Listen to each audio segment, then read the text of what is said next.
I'm Charlie Tolhurst, and welcome to the Charlie Tar Show for today, the 12th of November.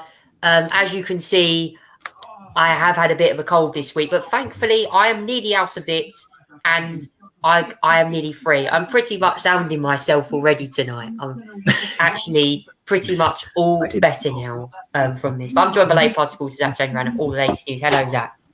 Hello, Charlie. Glad I didn't catch a cold. Yeah, well, all I can say is we're going to bring you all the latest news tonight. And yeah, well, rather than talking about illness and that, we're going to move on and talk about your show because we've got loads to talk about. Now, I want to talk to you about the US midterm elections. I have to get it up on my screen right now because it's so important, this race. In fact, I actually have a whole list of things. Here it is right now in contrast. All the statistics are on the screen showing you all the latest news from the races. We've got races over here in Nevada. We've also got, I think, a race happening over in Arizona, which I think has been concluded, actually, with the tick on there. And we've also got the latest news for the House, US Senate races all up in the air as well.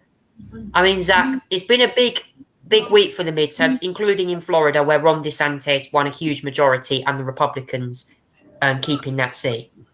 Yeah, it's still going. We've been here in 2020 before, where the elections have been going for a long time, and we're still going. But let's get the gist of it for what's actually happened so far. Let's start with the Senate. As you can see, it's currently, I think this is a little bit slow actually, because it's currently 49-49 at the moment. And I'll tell you why. At the minute, it is, it's 49-49 seems to be a little bit out of date at the moment, because as you said, Arizona has now gone to confirm to be Mark Kelly's been re-elected to the Senate ahead of Blake Masters, the Republican candidate who's not made up enough votes to be able to do, catch Mark Kelly there as well. As you can see there, Marco Rubio got re-elected in Florida. In North Carolina, Ted Budd filled the replacement seat there. Ahead of he beat Sherry Beasley, the Democratic candidate, as well. In Colorado, Michael Bennet got re-elected. In Pennsylvania, this is where I want to talk about, because Pennsylvania was a pickup for the Democrats. Pat Toomey retired, and in that race, John Fetterman, who's been quite criticised actually for the last few weeks because of he's just recovered from a stroke. Some criticised his debate performance against Mehmet Oz. But Democrat John Fetterman won the seat with performed better than Biden's 2020 margin. Pennsylvania, in New York, Chuck Schumer got re-elected. Vermont, there was a new senator there, the new Democratic senator as well. Maryland also re-elected a Democrat senator as well. Connecticut also re-elected Democrat Senate. California also the same as well. Arizona, and Florida, Marco Rubio got elected as well. But let's go talk about the governor as well. As you said, Charlie, Ron DeSantis, what a performance by him. He won that re-election by 60-40. In 2018, when he first ran for that seat, he actually only won by a couple thousand. He's now won by nearly 2 million next time round. Now, obviously, whether you disagree or agree with him, he has won appeal over. He won with Hispanics, with Latinos, with Cubans, and won in quite traditionally Democratic areas like Miami-Dade, as well. Palm Beach has been trending red as well. So yeah, they basically Republicans have done so well in that area to the point where DeSantis has managed to get a 60-40 win there and has done so well. In Maryland, Wes Moore is the new Democratic governor there, replacing Larry Hogan. It becomes the first black governor that the Democrats have put into there as well. It's a big moment for them as well. People like Gavin Newsom was re-elected in California as well. Nevada is, by the way, elected a Republican governor for the first time, taking the seat from the Democrats. That Senate race is still going in Nevada, by the way. with Catherine Cortez Masto behind by Adam Lax at the moment. But there's new mail-in ballots that still got to be counted, and they're all the mail-in ballots in Clark County are very favourable towards the Democratic at the moment. So I suspect that Catherine Cortez Masto may come out on top. In Georgia, they're going to a runoff, by the way, for the Senate with Raphael Warnock against Herschel Walker. No one got 50%, so that's going to run off there as well. So what else is there to really say? I mean, Wisconsin re-elected Tony Ivers, or they re-elected also Ron Johnson as well. Michigan, Gretchen Whittle did well. Minnesota also re-elected their governor as well, and in Colorado, Kansas as well. By the way, so that's a good hold there for the Democrats as well in Kansas. But I also want to talk about the situation in the House of Representatives, Charlie. It is too close to call at the moment. I would say it is tilt Republican for the House. But the fact that we're talking about only being tilt Republican shows actually what an overperformance it was for the Democrats in the House. Some districts that they're expected to lose managed to hold on to. They could still flip a few more seats in, say, California as well, potentially one in Arizona as well, and potentially one in the Washington state, which would be very interesting indeed. It looks like it's going to be so close in the House of Representatives, Charlie. The GOP was expecting a wipeout there, probably with a 60-seat majority. They may only get about 5, maybe 5 to 10 maximum. It may be there is a small and narrow path for the Democrats to have a 1-seat majority. Now, that is a long shot. I still think it's tilt Republican in terms of the House, because there's a few races that still need projected. But the fact is that the House is so close and is just so unexpected as well in many ways, because the Republicans thought they were actually going to ride a red wave. And what I'd say, Charlie, is turn into a red minge, if anything like that. The Republicans have underperformed. The Democrats have overperformed. It's been a good night for Democrats. Even if they do lose a House, it's been a good night for them. Now, they obviously will maybe regret it when it comes to the long term, when the Republicans may have some subpoena power. But the fact is that they may only lose the House with a very slim margin. Is a Democratic overperformance. I think they'll be really proud of that. And I think even Joe Biden was pretty pleased with the performance that the Democrats' votes had been put in. But yeah, it is really close, Charlie. It's still a few races that are still too early to call. I'll tell you one race that's been too early to been very close, has been complete toss-up as well. I remember Lauren Boebert in Colorado, the 3rd district there. Now, this is a seat that expected to lean her way. The fact it's a toss-up suggests that she is completely underperforming at the moment, Charlie. So, yeah, there's a few pickup opportunities for the Democrats, potentially. Unlike in Colorado's 3, I think Boebert remains the slight favourite there. But in all seriousness, this is a very close race. And actually, this has been an underperformance by the Republicans. Young people have turned out to vote. Independents have swung +2 towards the Democrats rather than the opposite party.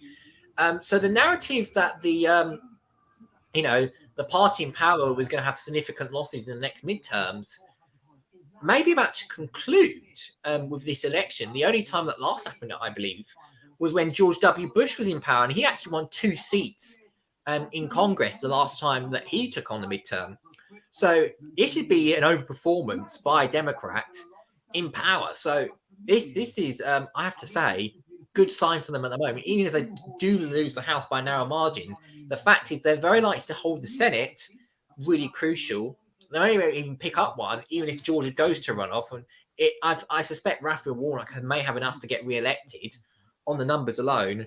But yeah, it's been a better night than expected for the Democrats, and disappointment in Republican circles. They'll have to wonder what they did wrong to come back from this. But there's going to be a lot of questions now about how leadership can survive, especially with Kevin McCarthy wants to become Speaker. There is a certain core element in the House or the Republican House chambers that are very powerful. I'm talking about the House Freedom Caucus, for example. They're very right wing, and they want concessions from Kevin McCarthy for exchange to get his vote as Speaker potentially.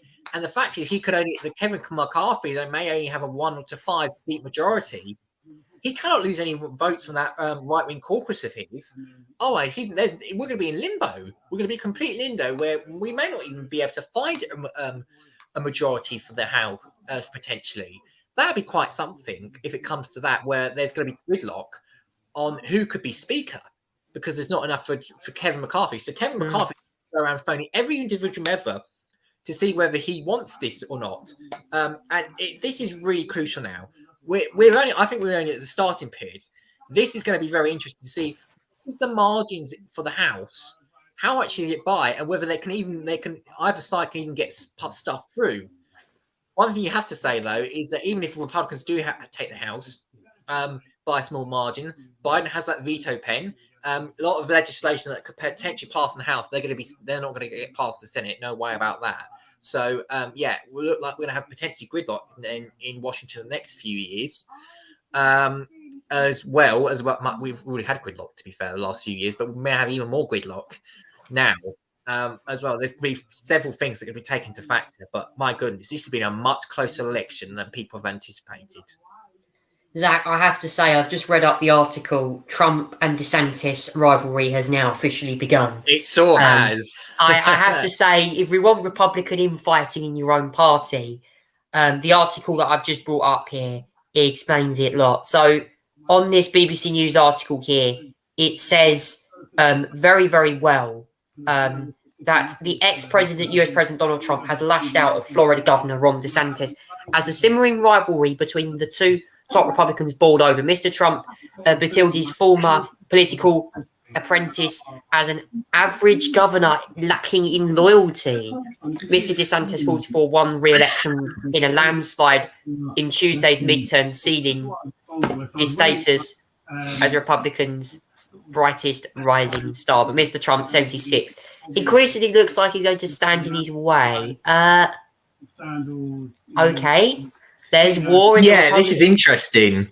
It reminded me of the Trump and Cruz rivalry we had in the 2016 runoff races for the Republican nomination contest. I think when Hillary Clinton and Trump were having an election, it reminds me so much. Yeah, this is going to get interesting now. I mean, there's several factors to consider here. One, Ron DeSantis overperformed. He won by 60-40. We could have the realistic option would have been a 10-point win for Ron DeSantis. So that was the expected margin. He won by 20. And the fact is that Trump's candidates have not had an effect. They've had a poor effect. If they've linked to Trump, they've had a very poor effect. So, the fact is, although President Trump is probably going to announce a midterm, a 2024 one this week, the fact is he's looking much weaker operative in the Republican Party now. The Murdoch press, by the way, Rupert Murdoch is a big, Republican supporter. The Murdochs are turning on Donald Trump. You look at the New York Post, for example, where they've put it. I think it was a front cover of Ron DeSantis and saying Ron DeFuture or something like that. And then the next day, it was on the next day's cover of the New York Post, it was Trumpty Dumpty as a sort of crime phrase. So Murdoch's about to move on from Trump to DeSantis. All of the Republican donors who have supported Trump in the past looks like they're moving on to DeSantis. Ron DeSantis has every reason now to challenge Donald Trump in 2024 because Trump has had a bad influence on some candidates who lost or underperformed because candidates have linked so closely to Trump. Trump is becoming a diminishing figure now in the Republican Party. The 2022 elections this year has certainly shown that. People are moving away from Trump. They are moving towards Ron DeSantis. I think now would be the perfect time. I mean, I'm not a fan of Ron DeSantis. No way I'm a fan of DeSantis. He's just got an arrogant attitude with him, personally, for me. But speaking on the political side, though, there is no reason why he cannot challenge Trump now for 2024. He has overperformed in Florida. A lot of Republicans are turning towards him as a reason to win, and they're moving away from Trump. Trump is now having to use insults. Who, by the way, he used to support Ron DeSantis so much for governor. He'd actually vote for him, and now he's called him an average governor. I mean, come on. He endorsed him. He supported him. And wow, this is going to be a battle. I think now is the perfect time politically for DeSantis to strike and announce his 2024 run. Because that will be a Republican Party that will be tearing itself apart in the near future. Oh, do you know what? This is going to be, I think, the story of the week. What is Trump and DeSantis going to get on? I reckon we're going to see a debate very soon between. We're going to see a fight. We certainly am. I think. I mean, I used to. Don't get me wrong. I admit now, I used to support Trump, but I'm leaning towards DeSantis now. Really, I have to say, I think, given Trump's performance, I just think. I don't know. It's difficult. I just feel like Trump hasn't got the energy he used to have now. He's becoming weaker. I don't want to say this, but with Ron DeSantis being just 44 years old, being a lot younger than Trump, who said he's 76 now, it's getting to me that maybe the younger generation want a younger generational president. So maybe DeSantis for a 2024 run. Comment down below what you make of it. So. Because I think it seems like maybe they'll put Trump as Florida governor. I'm not sure. Let me know down in the comments what you think is happening. And also, the reaction to all the US midterms will be available online as well. Moving on now to talking to the UK news now. I'm going to talk about Just Stop Oil this week, who have been causing significant disruption on the M25. At one point this week, stopping someone going to a funeral. Someone actually missed a funeral this week, stuck in the traffic jam for 5 hours. And also just the other day, 2 lorries collided as well, I think heading northbound on the carriageway, on the motorway. And a police motorbike's airbags had to be deployed to save an officer's life as the protesters went out climbing the overhead gantries, causing unnecessary disruption to the public and causing danger to motorists.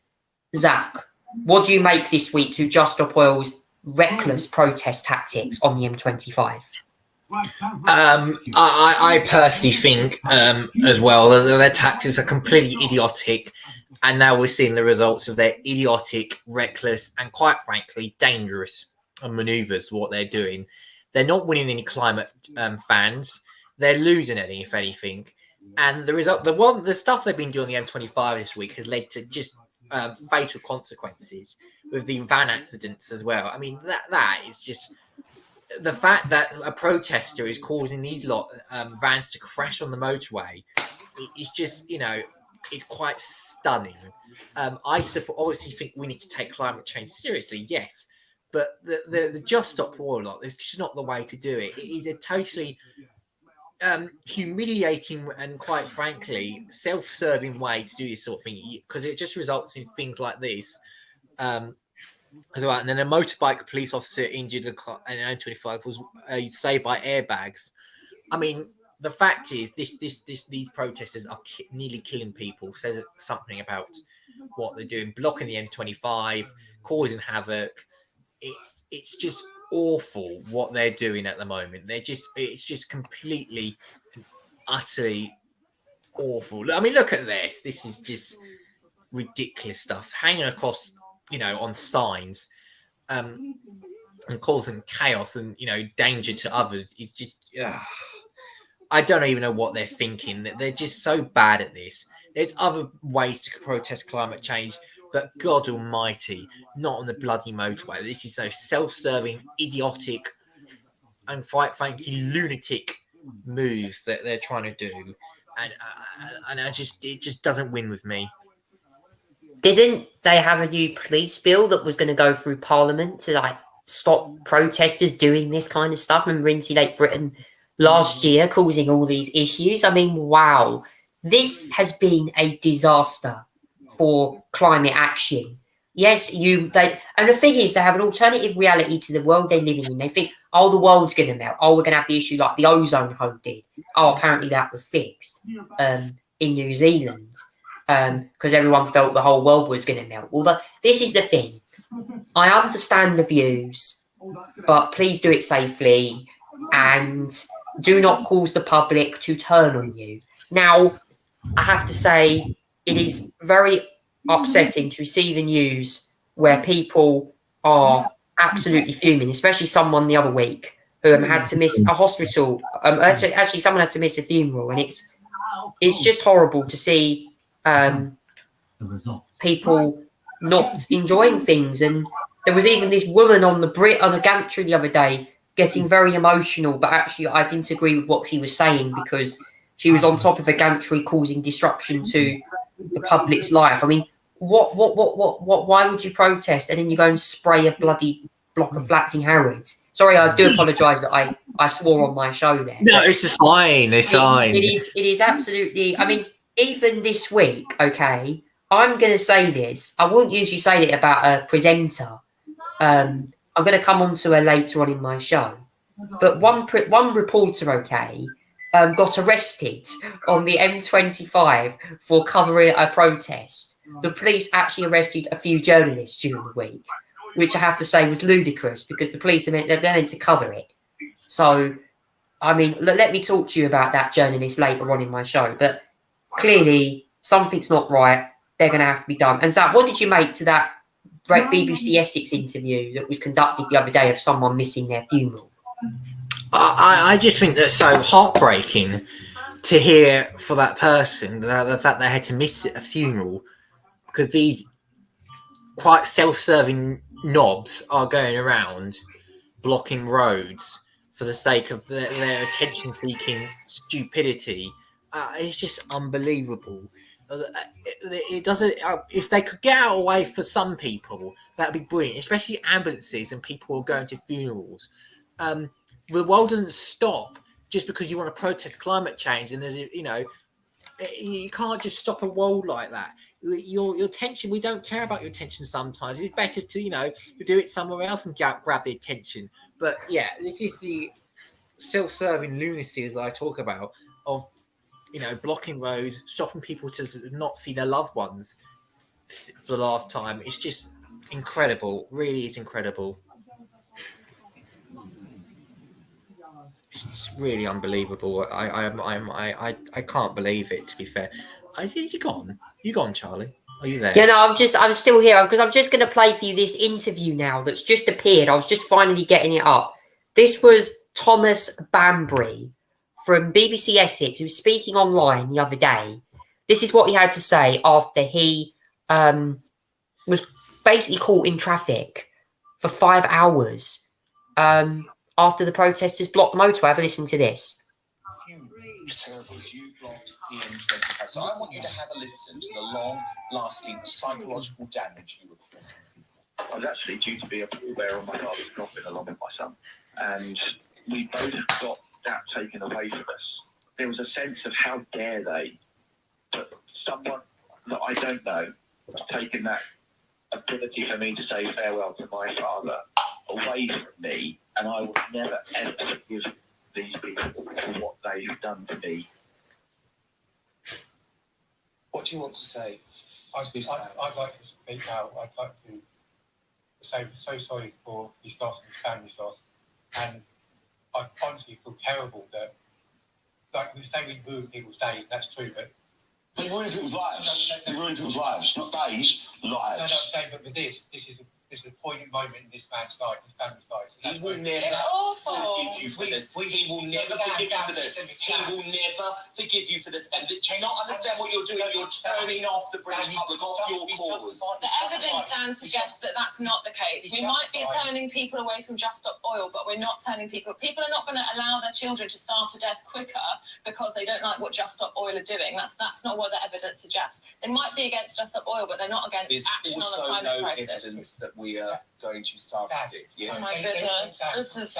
Thank you there to that interview. Obviously, Thomas Skinner there on that interview as well, obviously representing the general public, saying that some of his van drivers ended up having to fill up fill up their diesel to go pay for their van. I mean, oh.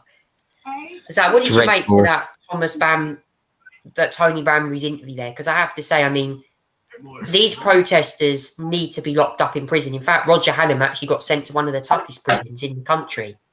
Yeah, not surprised really, as well. So yeah, it was a really terrible,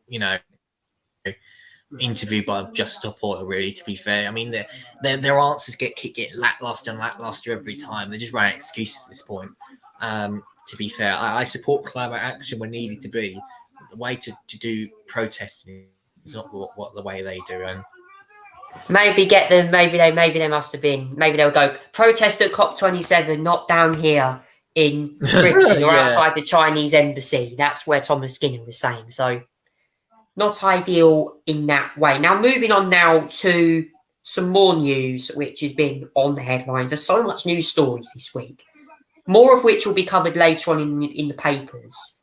I'm going to talk now about Russia and Ukraine's war now. Now, Ukraine have reliberated Kherson.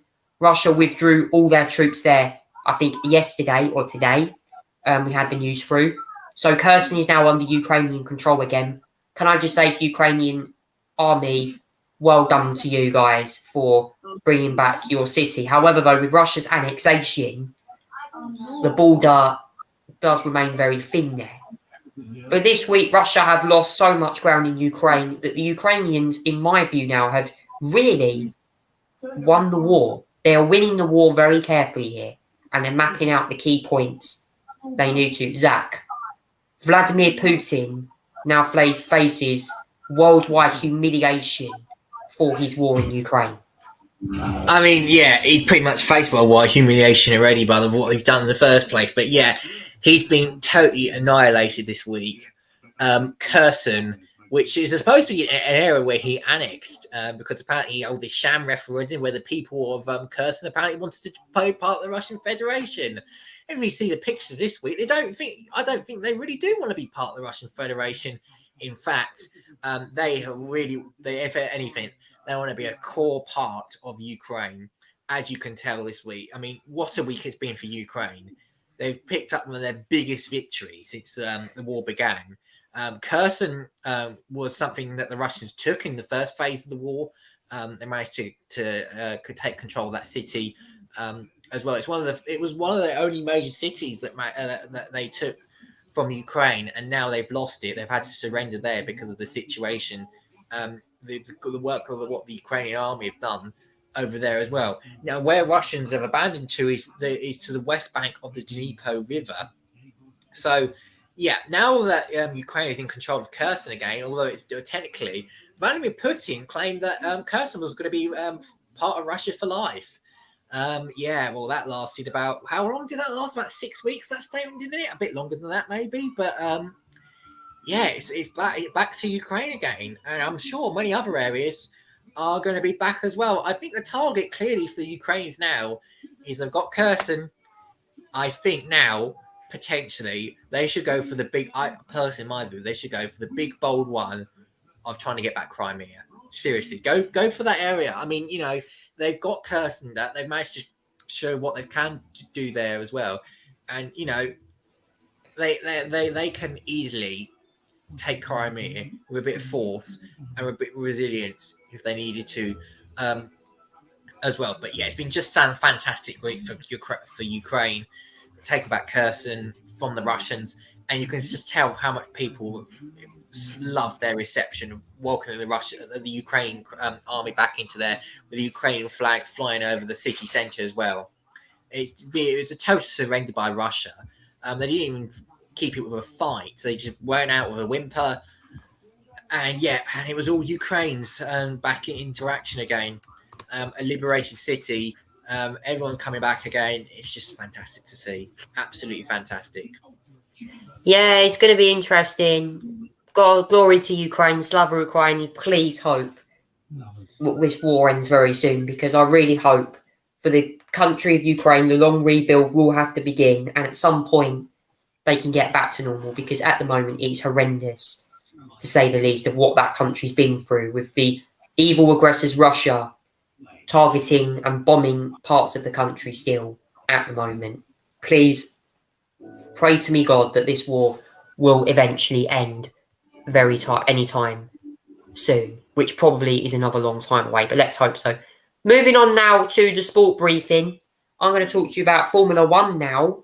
Finally, Mercedes actually gets a win, even though I wouldn't argue this is a win for a race. This is pole position that we're talking about, but it is a win anyway. George Russell finally gets a first place. He wins a sprint race after a long old slog for Mercedes this season. They've finally done it. And Carlos Sainz finished second. Lewis Hamilton was third, but he's under investigation alongside Pierre Gasly for separate incidents. By the way, I haven't actually watched the sprint myself. I'm just going by the results. I will watch the highlights later on. Perez was fifth. Leclerc was sixth, capping off a pretty underwhelming weekend so far for him. Can he make inroads? Lando Norris is seventh despite coming back from food poisoning.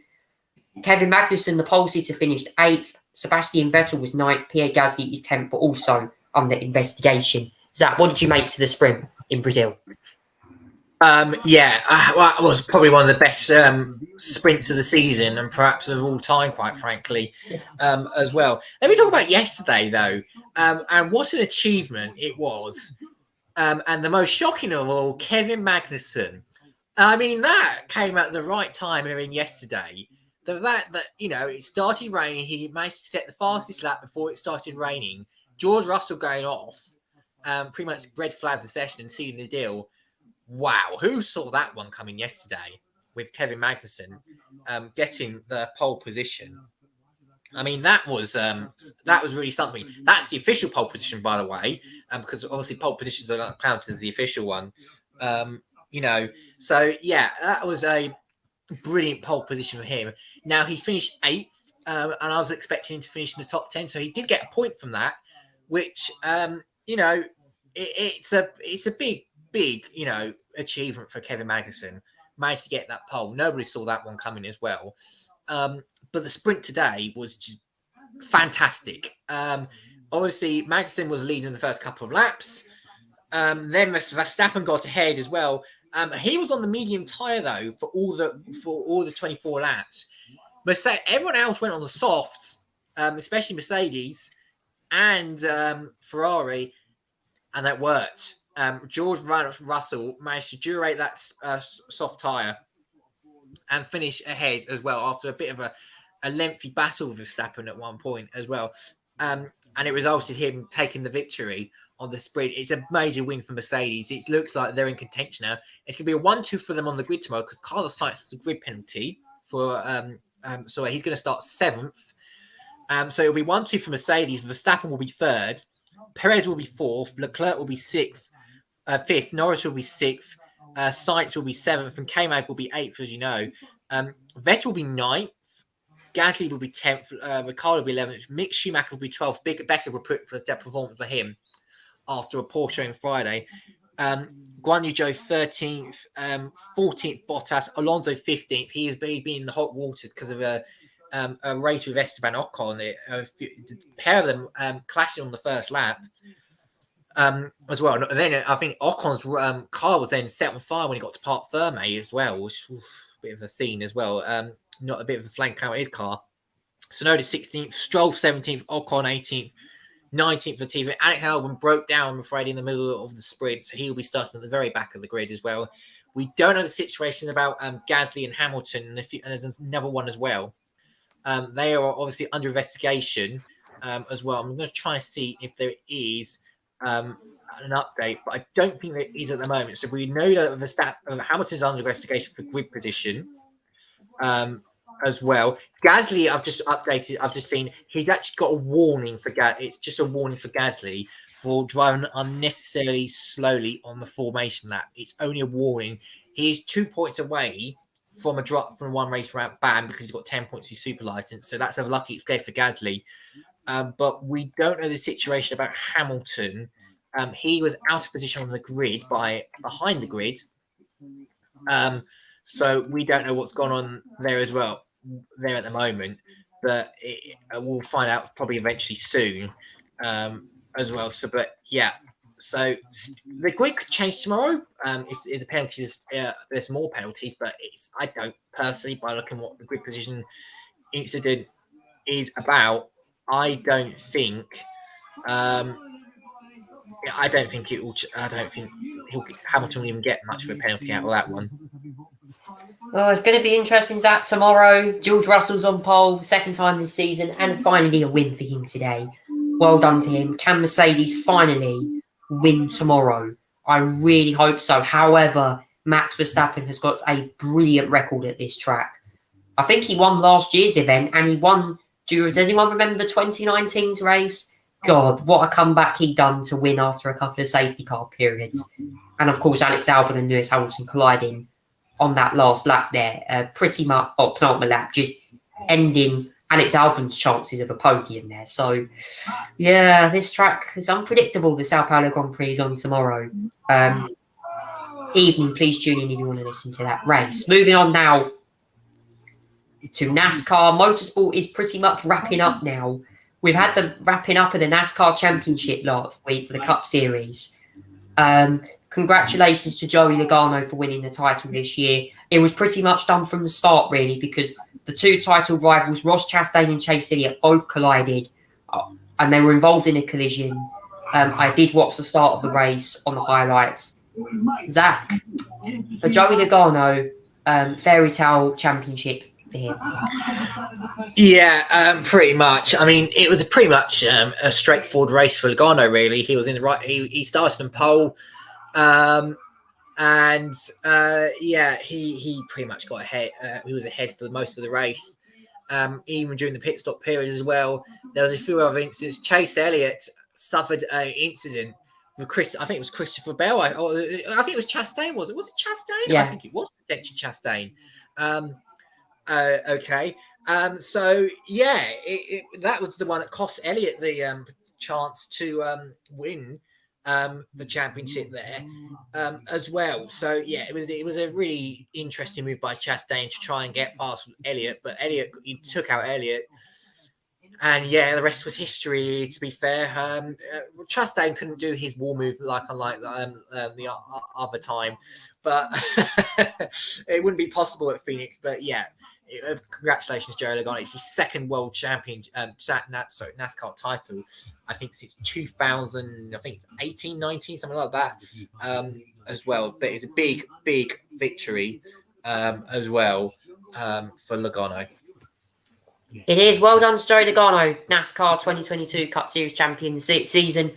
We'll be back next year in February, I believe, at the Los Angeles Memorial Coliseum, I think, for one of the Busch Clash, I think, usually is the first race. So we'll keep you updated with driver announcements over the winter. That will be what these segments will be, more driver announcements. And the final F1 race also takes part next week as well. But of course, football is the main talking point of the next part of the sports round today, the Premier League football, which I believe, I'm not sure, let me have a double check how many matches we've actually got left. This could be one of the last sets of matches before the World Cup begins.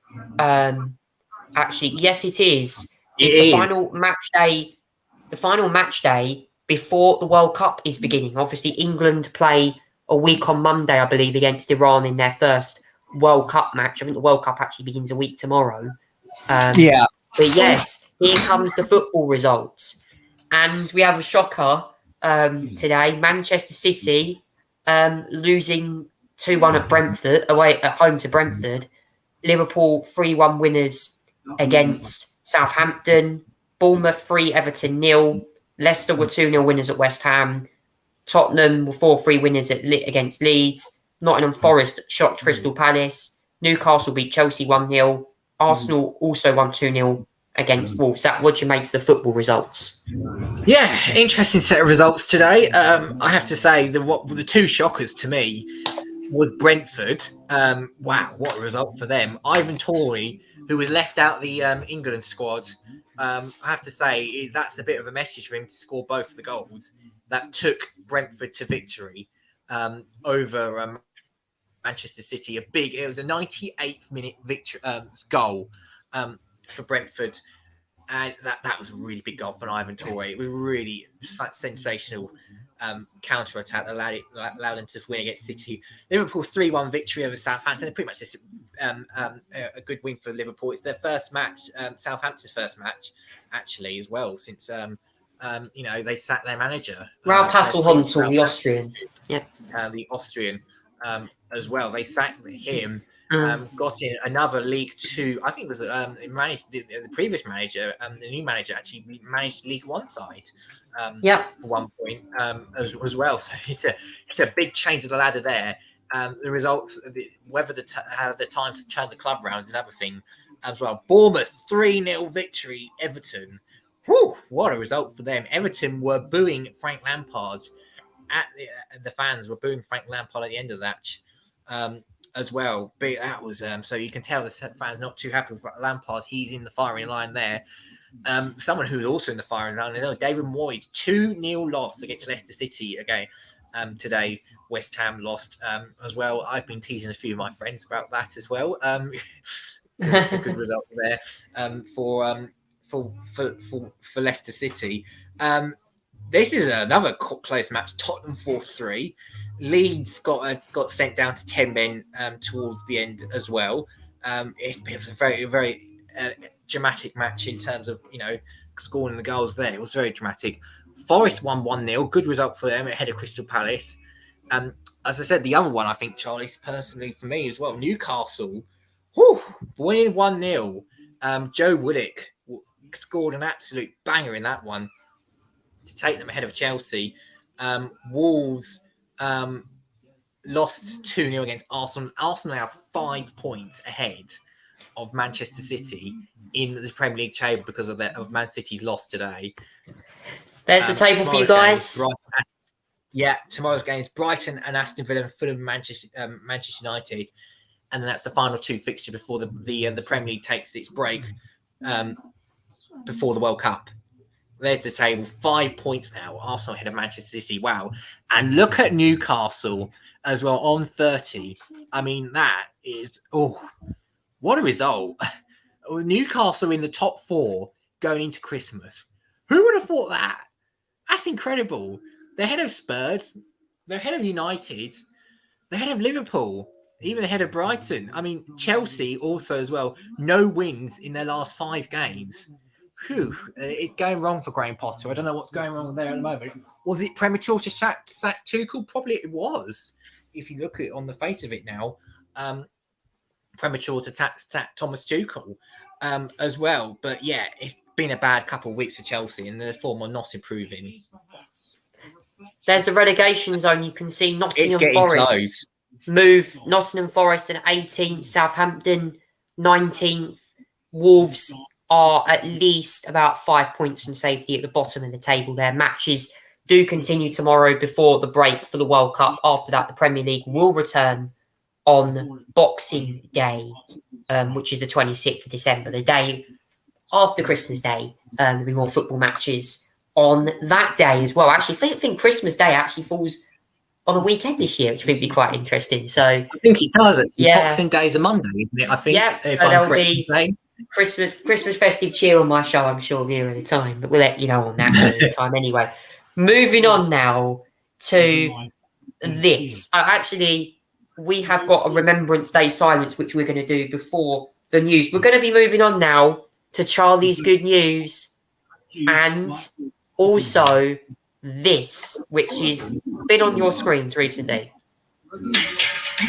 Oh, yes. It's back. I'm a Celebrity. Get Me Out of Here 2022 is back on the screens. Oh, yes. Yeah. Oh, so good to be back. It's been so good to see that back, I have to say, as well. And so much has been happening. I mean, it's unbelievable what's been happening in the last few weeks. Yeah. Obviously, the big name has been Matt Hancock as well. And some of it is wow. I mean, I won't spoil tonight's episode because I know you haven't watched it yet, but it's been quite fun. Don't worry, I know the trial. I know the trial tonight is called "Who Wants to Be Silly on Air," and I will be watching it after the show. Yeah, it's kind of like Who Wants to Be a Millionaire, but Jungle Edition, really. But my favourite last night was definitely the food eating one. I mean, it's always my favourite ones. And they give Matt Hancock the best ones. I mean, honestly, um, uh, some of it I just can't. I mean, it was just the best thing I've watched. The stuff he got, the animals wonky, the tiddle taddles, and the bottom end of it. Let's just put into that terms as well. But yeah, Boy George is vegetarian apparently, so that's probably why he got given all the things, all the less horrible stuff to eat and drink. But yeah, that was last night. Brilliant. Probably my favorite bit of the series. The food tasting is the best of them all. I'm a bit biased on that, but that it's just amazing. Some of the stuff you have to eat is just simply incredible. Honestly, it made me laugh. It made me so full of joy. Just watch them. As we were eating some of the crap that they had to eat. It's just brilliant. Yeah, it's been a fun series so far. No one's gone home yet. We'll probably start seeing eliminations the next few days. But no one's gone home so far. And it remains pretty fun, I have to say. It's been pretty much a fun series so far. Let's talk about that trial yesterday, La Carucha Cafe. I've been watching the whole show. La Carucha. Do you know what? Oh, it was like a Mexican thing. I was all over my social media pages. Matt Hancock has been, honestly, can I just say, he got absolutely slammed the other day by so many of the campmates. They were talking about his new book called Pandemic Diaries, which is apparently being released very soon. And then Charlene White, who is of course a journalist, actually gave him a proper interview, grilling him on coming into the jungle, grilling him on obviously going out with his lover during the lockdown. Remember when he broke the rules and resigned last year? We reported on it on this show. And then they all turned on him about the care homes, the very protective ring around camps. There was plenty of that. I'm actually going to play for you guys some of the scenes this week in the jungle, including a scene where the celebrities actually turned on the former health secretary the other day. Have a listen to this. So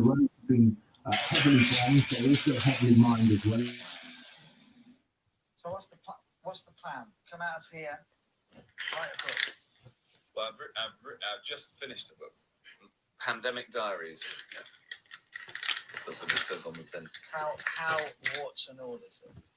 Totally tells the story straight. Oh wow. Yeah. Needs telling. And also, there's going to be an inquiry that will tell the story straight as well. So are these bush tucker trials practice for your big trial? Jill Scott grilled by a lioness.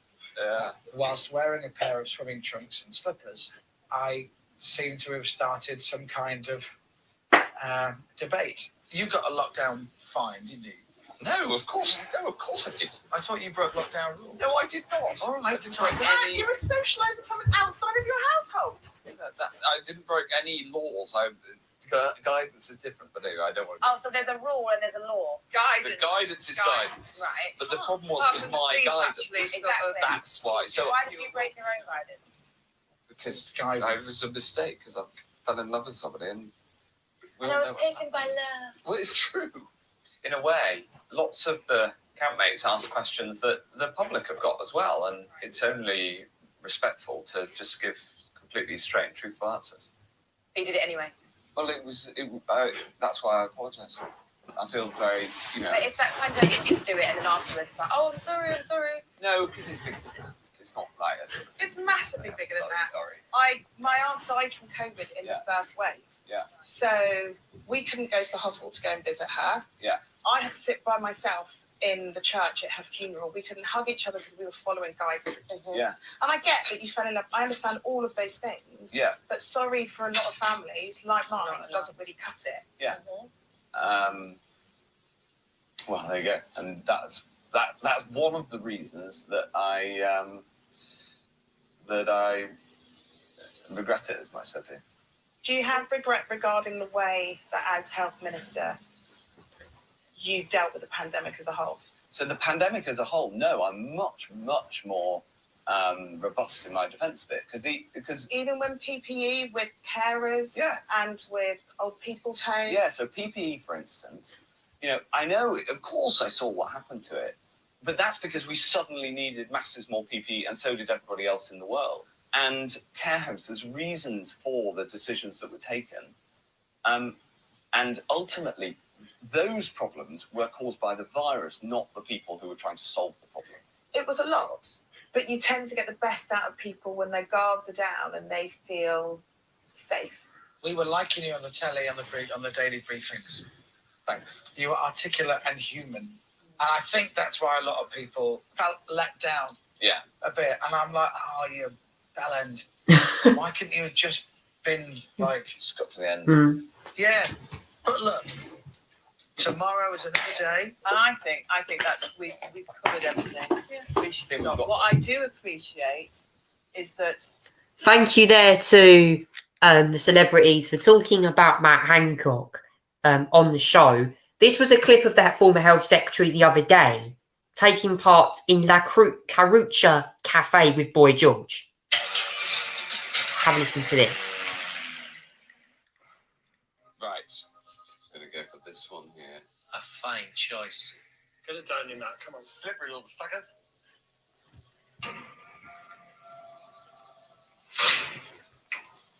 It's tough. Is that the pop? They take a bit of chewing, these. Here we go, he says. That was a big swallow. Yeah, all gone. That was a smooth swallow. We've never had that. Well done. Was it bad? Well done. Been very fishy. Very good. We've got dinner. George, you're next. What was the film? Something. Oh, you get quicker.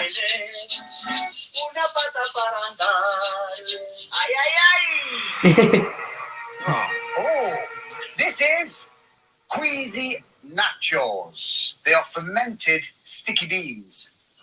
Now, you have to eat 3 full spoons worth of the sticky beans. Oh.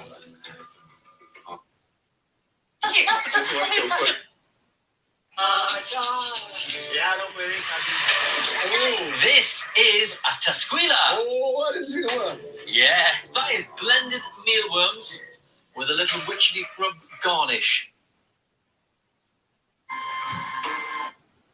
Now that was the love. Course, Matt.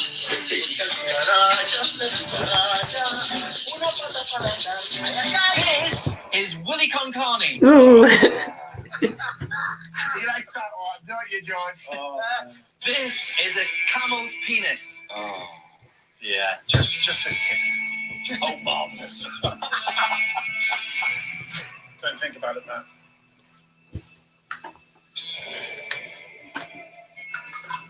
Oh.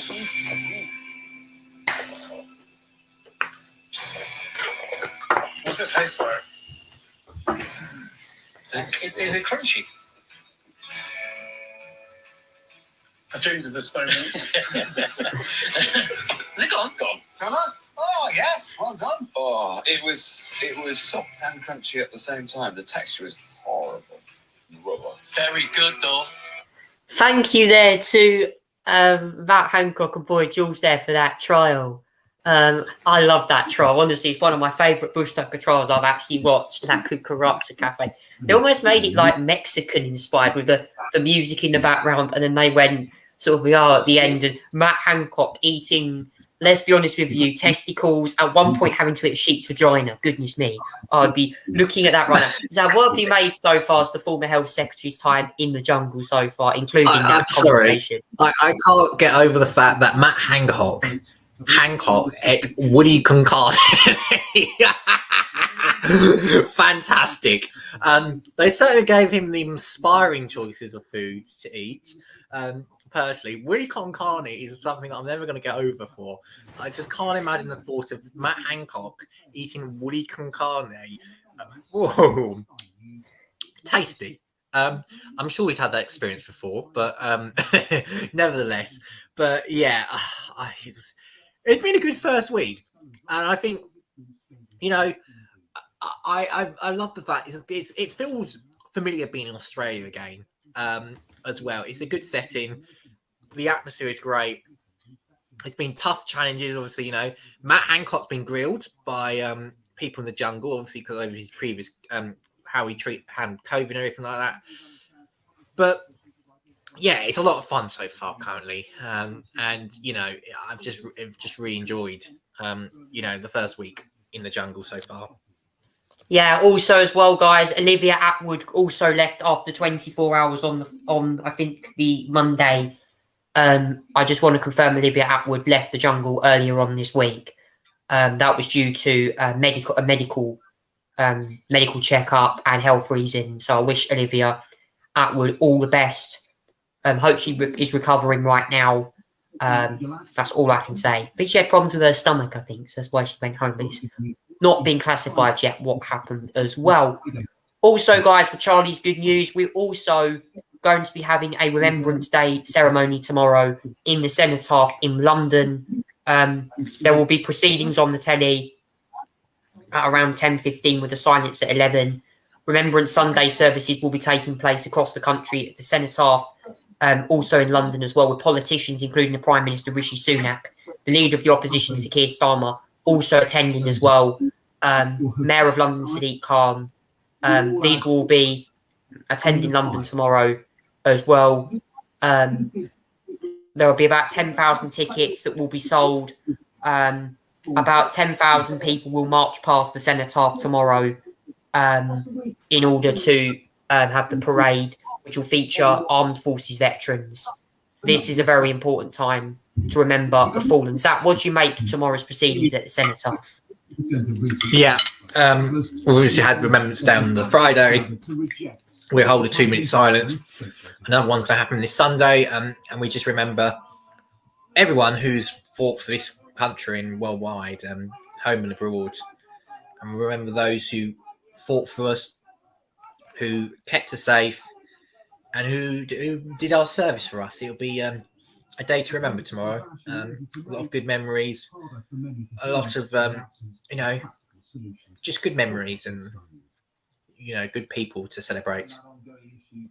Yeah, don't forget as well, Liz Truss didn't actually take part in laying a wreath, so Rishi Sunak will do it instead. I mean, Liz Truss only lasted 40 days in office, so there you go. Rishi Sunak will lay a wreath tomorrow on the Cenotaph, along with many other MPs, and also like Speaker Sir Lindsay Hoyle as well, and international rivals.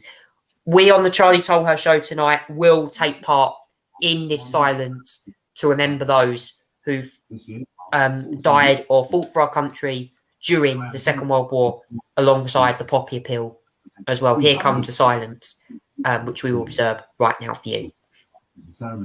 Our world correspondent, Rhiannon London.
Thank you, everybody. That was the silence there that was observed by me and Zach live on the Charlie Tolhurst show. Just want to say, everyone, please respect tomorrow and take part in the silence if you're out and about, obviously at your local church or your local religious place of worship as well, your local place of worship, wherever you are, even if it's out on the streets. I'm sure many residents around where I live in Basildon and where Zach lives in Malden will also take part with the silences tomorrow. But moving on now to the papers, we've got so many papers to cover tonight. Let's get on to them and go over the papers for tomorrow, including some today. Let's have a look. So the Sunday Express has come through saying Rishi revised Thatcherism to rescue the UK. The Prime Minister follows the Iron Lady's recession playbook of tax hikes and spending cuts. Also in the Sunday Mirror, Vicar slams Jungle MP. Hancock hasn't got a prayer. Local Reverend blasts his £400,000 stint on the hunt in his sermon. Of course, Matt Hancock is taking part on I'm a Celebrity right now. The Sunday People goes with charities hit by Xmas blackout, £500,000 shortfall as light show cancelled. Also, Slimer Celebrity, I'll be watching that later on with Who Wants to Be Silly on Air as well. The Independent goes with Ukrainians return home, but what?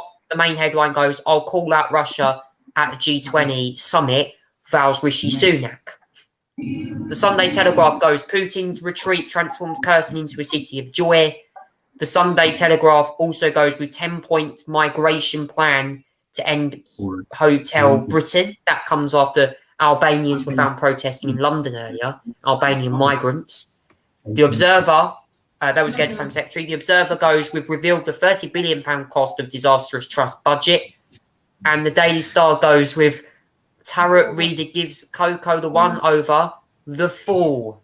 Time to reflect on your actions. The new adventure is no value. Feeling alone and hopeless. That was the journey of Matt Hancock being read up there in a little sort of cartoon sketch that the Daily Star have put together there as well. Zach, what do you make to the whole newspapers for Sunday? Right, let's start off with the Sunday Express. It's a strange headline they've gone for. According to the Sunday Express, Rishi revises Thatcherism to rescue the UK. I thought Thatcherism was terrible for the UK, actually. So this does not give me hope at all. So this Thursday is the autumn statement, where we're going to get pretty much a hell load of rubbish, quite frankly. So we're going to get a bunch of tax hikes, and we're going to get spending cuts as well. They are going to be brutal, let me tell you that. There is a physical hole to be found, I know that. But there's going to be some very awful decisions we're going to make. Spending cuts for departments, education, defence are most likely going to be targeted, as well as a few areas as well. I wonder what happens to the work and pensions one as well. It's going to be very interesting to see about that. As well, Rishi Sunak will involve the spirit of Margaret Thatcher as he unveils to plan to rescue British alien economy, and perhaps the only country, the G7, to force the way to cut spending cuts and tax increases as well. I mean, following on from Margaret Thatcher is not a way to win elections. Let me tell you that as well. He's going to have a terrible reception after this autumn statement on Thursday. Let me tell you that for certain. From the tax rises to spending cuts, this is going to be very brutal. He's going to be a very unpopular Chancellor, Jeremy Hunt is, and it's going to be a very unpopular Prime Minister. It's going to be associated with that as well. It's going to be awful and brutal coming up as well. The Mirror goes for Hancock hasn't got a prayer. A local Sly member, Matt Hancock, faces a voter's backlash. So he was given a mighty pulpit rap by his local vicar. Oh dear. May God Almighty may not be on Matt Hancock's side this time, I'm afraid, on this one. And the Reverend Matt Drinkwater has hit out at the £400,000 stint that Matt Hancock's doing as well. He said our MP has clearly neglected his constituents by going into the jungle. So the vicars are getting involved in this as well. I have to say, when the vicars get involved, it's clearly not a good start for Matt Hancock as well. I mean, overall, this move is clearly unpopular overall. I'm afraid as well. So yeah, it's not surprising you're receiving so much criticism. And the vicar, even when the vicars get involved, you've done wrong there. Sunday People go for charities hit by Exxon's blackout. £500,000 shortfall as light show cancelled in cost crisis. Charities will lose at least £500,000 as folks who raise who fire stand with Christmas lights displays, switch off because of soaring costs. So the fact that people's Christmas lights are not even being raised shows you how much the people can't afford to be able to do these things. It's going to be a really bad winter ahead. Let me tell you about that. That you can't even put the Christmas lights on. Shows how much people are suffering, how much there's a shortfall of cash for these councils who can't do these sort of things as well. The Independent goes for the fact that Rishi Sunak has vowed to call out Russia for its war in Ukraine when it can face to face. We'll remember Vladimir Putin's inner circle for the first time as Prime Minister. So this is going to be very interesting. I think it may well be Sergei Lavrov that he may end up meeting, because Sergei Lavrov is going. Vladimir Putin isn't, but he's going to take part virtually in the G20, I believe. As well as the Russian president will not be attending. It's Sergei Lavrov, the foreign minister, as they encounter each other across the conference table. So, it is going to be quite the meeting. I read up in a paper somewhere that he resigned, unless that was completely fake news. No, I think that's not true at the moment. Sergei Lavrov is still going as the foreign minister, as well, doing Putin's bidding on the world stage, and it's certainly not going well that bidding. As well, the Sunday Times talks about obviously Ukraine, Kherson, as well, and the fact that Ukraine have took back Kherson.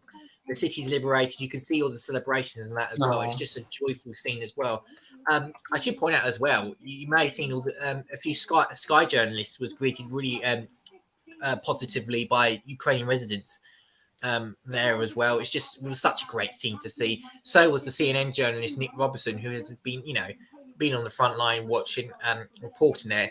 Great journalism, I have to say, today, as they see a liberated city and back to the way Ukraine wants it and should be as well. It's just great scenes for the Ukrainians as well. The Sunday Telegraph goes for 10-point migrant plan to end Hotel Britain.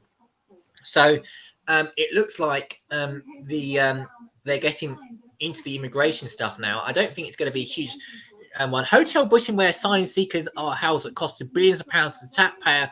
We ended the immigration measures has pledged as the government prepares a 10-point plan to tackle the migrant crisis. Robert Jenrick said the use of unsustainable hotels at an unacceptable cost of $5.6 million a day must end. It's full of asylum shopping, economic migrants who saw Britain as a destination of choice. So it appears the government are not backing away from a culture war on the immigration front at the moment as well. In fact, that it's still a hardline position, which they have had at the moment on immigration as well. It's just quite interesting to see at the moment on that stage as well, that despite the fact that Sunak is still prepared to take a hardcore approach on immigration.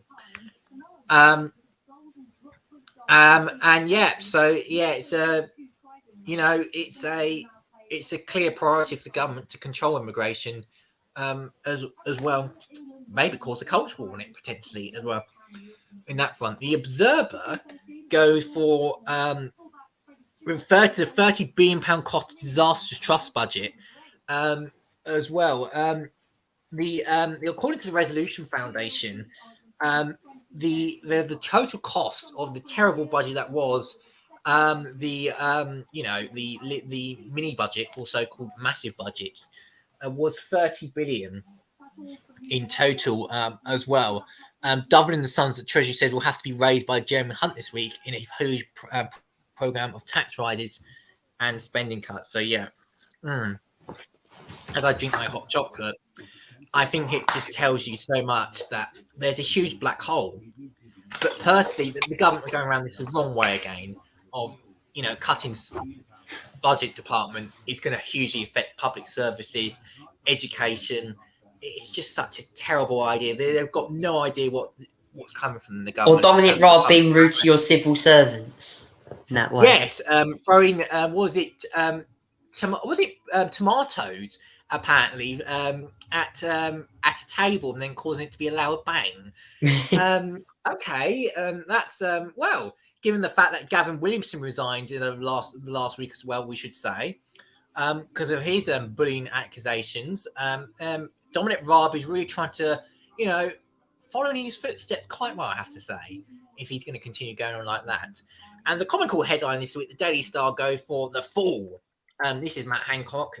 Tarot reader gives the Coco the once over. Judgment, the Fool, tender soul man. Time to reflect judgment on time to reflect your actions. The Fool, the new adventures have no value. And feeling alone and hopeless, as the tender soul man. It looks like he's locked behind a bar there.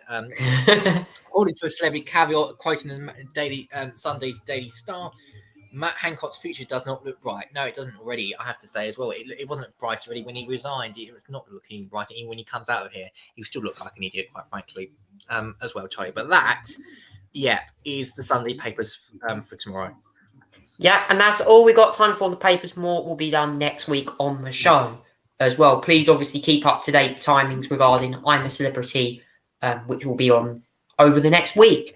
Moving on now to the Great British Stars and Red Devils. I'm going to kick my nominations off. My 2 Great British Stars this week. One goes to Ron DeSantis for winning the Florida governor race. A big, big win, and also a very impressive and very passionate speech by him as well, ending a war and woke. I think with America shows leadership can be done, and Britain does have none of it at the moment. Also, another Great British Star goes to this LBC journalist who I mentioned about earlier during my Just Stop Oil segment. Now, I don't usually say, sorry, I don't usually give people journalists like this, but if you're a journalist this week covering that protest, that Just Stop Oil protest, you have to be a mention, because Charlotte Lynch, who's the LBC's reporter, she's actually a very nice, beautiful, I mean, in that picture there, a very pretty looking woman, I have to say, in that photograph there as well. She said she was arrested on the suspicion of conspiracy to comment on a public nuisance during her reporting about the M25 on Tuesday, and was held in custody for 5 hours. Would you believe it? Hertfordshire police really deserve a red devil there for that. Hertfordshire police said in retrospective an arrest would not have been necessary. Miss Lynch said that the Fools had not contacted her directly to apologise. She was arrested on a road bridge between Junction 20 at Abbots Lane and Junction 21 M1 St Albans interchange during Tuesday's protest by the Just Stop Oil group. I mean, come on, why arrest a journalist when they're covering a protest? I mean, it's unbelievable. The journalists are there to cover the news. Even the Prime Minister, Rishi Sunak, condemned it. I mean, she's out there reporting it. And she actually done a pretty good job, I think, with the coverage for LBC reporting it. So I have to say, I commend her. Yeah, I agree. I think for a Great British Star nomination, 100%. You're covering a protest. Whether you agree with her or not, they're out there doing their job, and it's a good thing. My Red Devils this week, well, I've got 2 Red Devils, actually. First Red Devil goes to Just Stop Oil because of what they've been doing this week. I mean, what the hell have they been doing on the roads? For a start, blocking motorways, causing multiple accidents this week, nearly killing someone, and nearly letting someone miss their funeral is absolutely unacceptable. And I am very loathed with what they've been doing. I'm very livid, in fact, with these people. Arrest them, lock them up in prison. Yeah. It's absolutely diabolical what is happening right now. Now, my second nomination is going to be a very controversial one. Maybe controversial to some people, maybe not. But I am going to give it, this is a UK nomination, by the way, I am going to give it to all of the Albanian migrants who have been protesting in London today. Now, there was a big protest going around on these Albanian migrants over the Home Secretary, Suella Braverman, calling this an invasion. It was unacceptable. I found the comments very vile, quite frankly. Go back to Albania. You don't belong here. If you cross here illegally, you're going to probably be locked up in prison.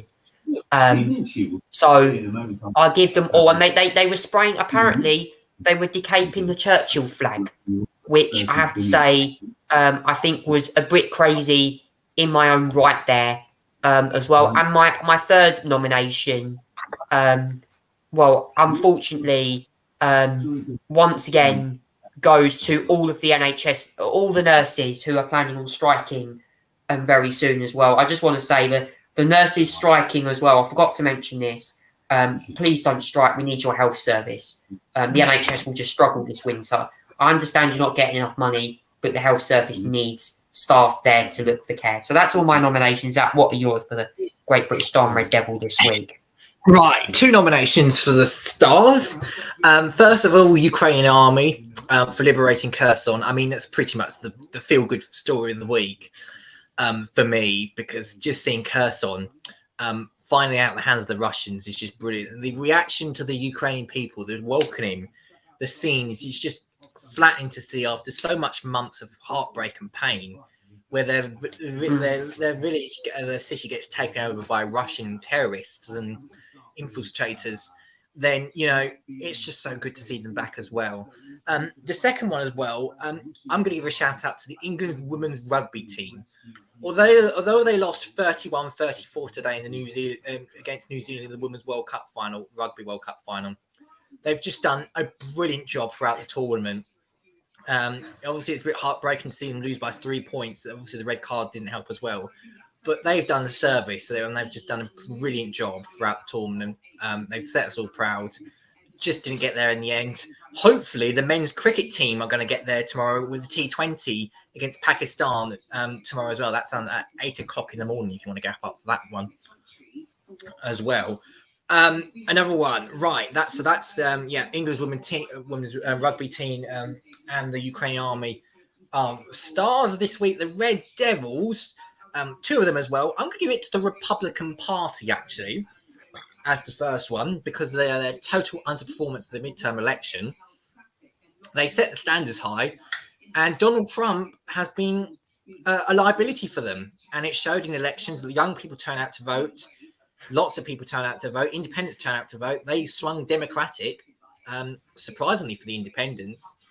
And they're going to have a bad night, I think.